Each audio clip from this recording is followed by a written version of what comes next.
क्या आप जानते हैं कि भारत में वो कौन सी जगह है जो अपने खूबसूरत और विशाल चाय के बागानों के लिए प्रसिद्ध है। यहाँ पर इतने सुंदर पर्यटक स्थल मौजूद हैं जिन्हें घूमने के लिए आपके पास समय कम पड़ जाएगा। इसी शहर में एशिया की सबसे लंबी रोपवे मौजूद है और इस शहर को अगर भारत का सबसे विविध शहर कहा जाए तो गलत नहीं होगा, क्योंकि यहाँ कई संस्कृतियों के लोग मिलजुल कर रहते हैं। इस शहर के बारे में सबसे आकर्षक तथ्यों में से एक ये है कि ये हिमालय की तलहटी में स्थित है, एक ऐसा शहर जिसको पहाड़ों की रानी कहा जाता है। ये शहर नेपाल, तिब्बत और भूटान के बीच बसा है और इसको खूबसूरत बनाने वाली पहाड़ियाँ हिमालय पर्वत है। दोस्तों, आज हम बात कर रहे हैं दार्जिलिंग की, तो देर किस बात की, अपना सीट बेल्ट बांध लीजिए अच्छे से और निकलते हैं दार्जिलिंग की एक शानदार सफर पर। दार्जिलिंग ब्रिटिश शासनकाल के समय से ही एक प्रसिद्ध हिल स्टेशन के रूप में फेमस रहा है। समुद्र तट से 2050 मीटर से ज्यादा ऊंचाई पर बसा हुआ ये शहर भारत के पश्चिम बंगाल राज्य के अंतर्गत आता है, लेकिन ये हमेशा से ही बंगाल का हिस्सा नहीं था। दार्जिलिंग भारत में कैसे शामिल हुआ और क्या है इसका इतिहास, इसके बारे में हम जानेंगे वीडियो में।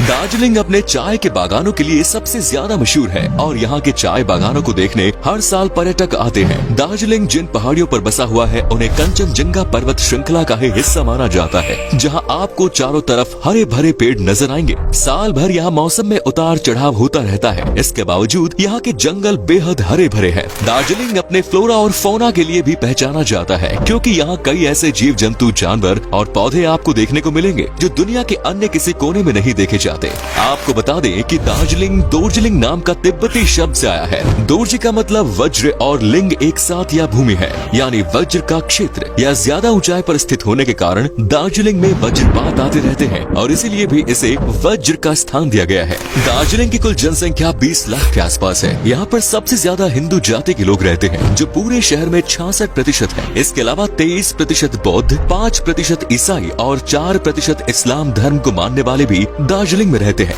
दार्जिलिंग वैसे तो एक बड़ा जिला है, लेकिन दार्जिलिंग टाउन की बात करें तो वो एक छोटी सी जगह है जो सिर्फ 10 वर्ग किलोमीटर तक ही सीमित है। लेकिन आज हम पूरे दार्जिलिंग जिले और उसके आसपास की सारी जगहों की बात कर रहे हैं। दार्जिलिंग की मुख्य आय की बात करें तो चाय के बागानों और टूरिज्म इंडस्ट्री पर ही यहाँ के ज्यादातर लोग निर्भर करते हैं और आज के समय में दार्जिलिंग पश्चिम बंगाल की अर्थव्यवस्था में $4 बिलियन का कंट्रीब्यूशन कर रहा है। दार्जिलिंग भले ही पश्चिम बंगाल का एक शहर है, लेकिन यहाँ पर कई संस्कृतियों का प्रभाव देखने को मिलता है। दार्जिलिंग में बंगाली के अलावा नेपाली भाषा भी बोली जाती है और तिब्बती भाषा का इस्तेमाल भी कुछ लोग करते हैं। दार्जिलिंग जाकर आपको ऐसा लगेगा मानो आप अपनों के बीच आ गए हो, क्योंकि यहाँ के लोगों का स्वभाव काफी दोस्ताना और मिलनसार होता है और यहाँ के लोग अपने शहर आए मेहमानों को भगवान सम्मान मानते हैं। बात करें अगर लिटरेसी रेट की, तो रिपोर्ट के मुताबिक दार्जिलिंग की लिटरेसी रेट है 79.56%, जो कि भारत की कई राज्यों से कई गुना ज्यादा अच्छा है। सन 1949 में जब चीन ने तिब्बत पर हमला किया था तो तिब्बत से हजारों लोग भागकर दार्जिलिंग में शरण लिए थे और तब से लेकर आज तक कई परिवार यहीं पर रह रहे हैं। इसी वजह से तिब्बती कल्चर भी यहाँ पर देखने को मिलता है। तिब्बतियों में ज्यादातर लोग बौद्ध धर्म को मानने वाले थे और इसीलिए आज दार्जिलिंग में कई बौद्ध मठ बने हुए हैं। साथ ही आपको बता दें कि दार्जिलिंग कुछ सालों तक सिक्किम का भी एक हिस्सा रहा है और इस वजह से सिक्किम की परंपराएं भी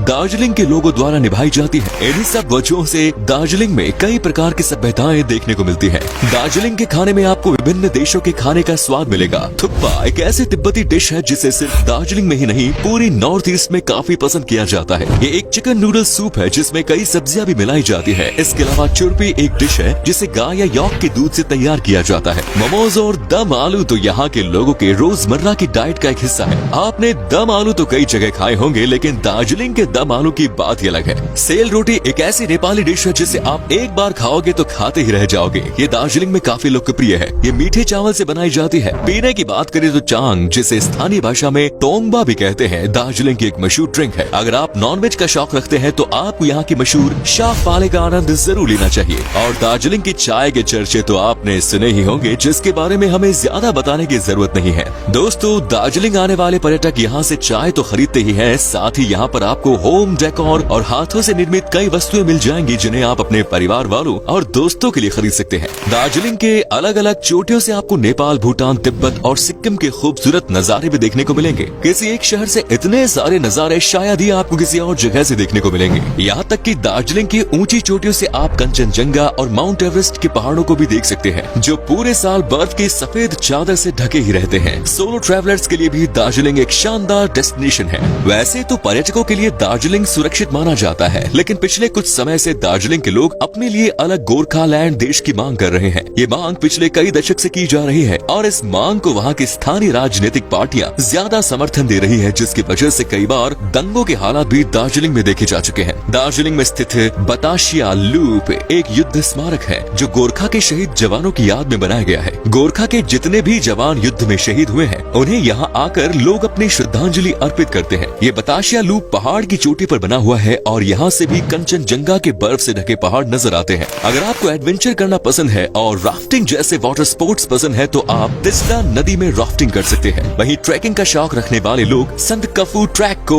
अपनी विश लिस्ट में शामिल कर सकते हैं। दूर दूर से लोग इस ट्रैक पर चढ़ाई के लिए आते हैं। सबसे ऊपर पहुंचने पर आपको कुदरत का वो नजारा देखने को मिलेगा जिसे शब्दों में बयां कर पाना मुमकिन नहीं। दार्जिलिंग के नजदीक ही एक कुर्सियांग नाम का हिल स्टेशन है जो अपनी प्राकृतिक सुंदरता के कारण धीरे धीरे पर्यटकों के बीच में लोकप्रिय हो रहा है, क्योंकि अभी तक इस हिल स्टेशन के बारे में ज्यादा लोगों को जानकारी नहीं है। इसी वजह से आपको यहाँ पर भीड़ भाड़ बहुत कम ही देखने को मिलेगी। दार्जिलिंग कई मंदिरों, चर्च और बौद्ध मठों के लिए भी प्रसिद्ध है। उनमें से जापानीज पीस पगोडा एक मुख्य आकर्षण स्थल है जिसे सफेद पत्थर से बनाया गया है। अपनी भागदौड़ भरी जिंदगी से दूर कुछ पल शांति से बिताने के लिए लोग यहाँ पर आते हैं। साथ ही दार्जिलिंग में एक महाकाल मंदिर भी श्रद्धालुओं के बीच काफी प्रसिद्ध है। ये मंदिर भगवान शिव जी को समर्पित है। मंदिर तक पहुँचने के लिए आपको 20 से 25 मिनट का रास्ता पैदल ही पार करना होगा, क्योंकि ये मंदिर ऑब्जर्वेटरी हिल पर बना हुआ है। टाइगर हिल पूरे दार्जिलिंग का सबसे फेमस टूरिस्ट स्पॉट है। ये लगभग 2800 मीटर की ऊंचाई पर स्थित है और इसे रोमांटिक माउंटेन भी कहा जाता है, क्योंकि यहाँ से सूर्योदय के बेहद ही खूबसूरत नजारे देखने को मिलते हैं। इस पहाड़ से कंचनजंगा और माउंट एवरेस्ट पर्वतमाला भी देखी जाती है। लेकिन टाइगर हिल जाने से पहले आपको अपना रजिस्ट्रेशन कराना होगा और परमिट लेना होगा।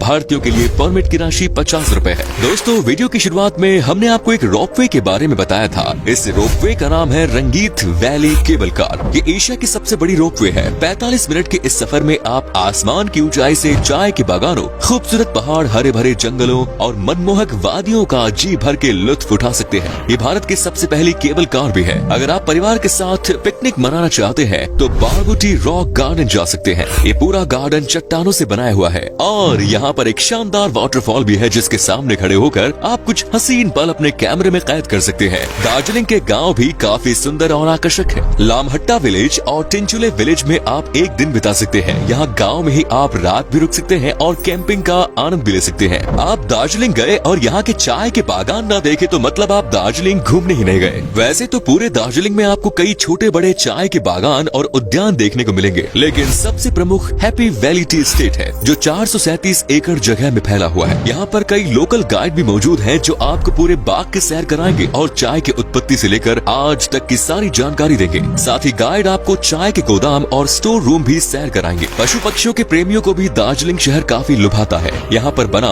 पाडमाजा नायडू हिमालयन जूलॉजिकल पार्क जो 70 एकड़ में फैला हुआ है। इस जू में आपको साइबेरियन टाइगर और स्नो लेपर्ड जैसे जानवर पाए जाते हैं। इसके अलावा सिंगालीला नेशनल पार्क भी एक प्रमुख राष्ट्रीय उद्यान है। इस नेशनल पार्क में red panda, Himalayan black deer सहित एक सींग वाले गैंडे, हाथी, बाघ और कई प्रकार के प्रवासी पक्षी देखे जा सकते हैं। अब बात करते हैं दार्जिलिंग के एक सबसे प्रमुख आकर्षण की, जो है टॉय ट्रेन। इसकी शुरुआत 1880 के दशक में ब्रिटिश काल के दौरान की गई थी। सही मायने में अगर आप दार्जिलिंग की खूबसूरती देखना चाहते हैं तो लाइफ में एक बार इस टॉय ट्रेन में सफर का आनंद जरूर लीजिए। सन 1990 से ये toy train UNESCO world heritage site में भी शामिल है। ये ट्रेन न्यू जलपाईगुड़ी से दार्जिलिंग तक का सफर 7 घंटों में तय करती है। ट्रेन की रफ्तार धीमी होने के कारण आप आराम से कुदरत के सभी नजारों का लुत्फ उठा सकते हैं। दार्जिलिंग के लोग संगीत प्रेमी होते हैं। यहाँ के लोग कई प्रकार के पारंपरिक वाद्य यंत्र बनाने में और बजाने में निपुण है। दार्जिलिंग के लोग रोसिया, जोवरे और जुआरी गानों के शौकीन होते हैं। ये यहाँ के प्रमुख लोकगीत है और यहाँ के लोग दिन भर इन गानों की धुन गुनगुनाते रहते हैं।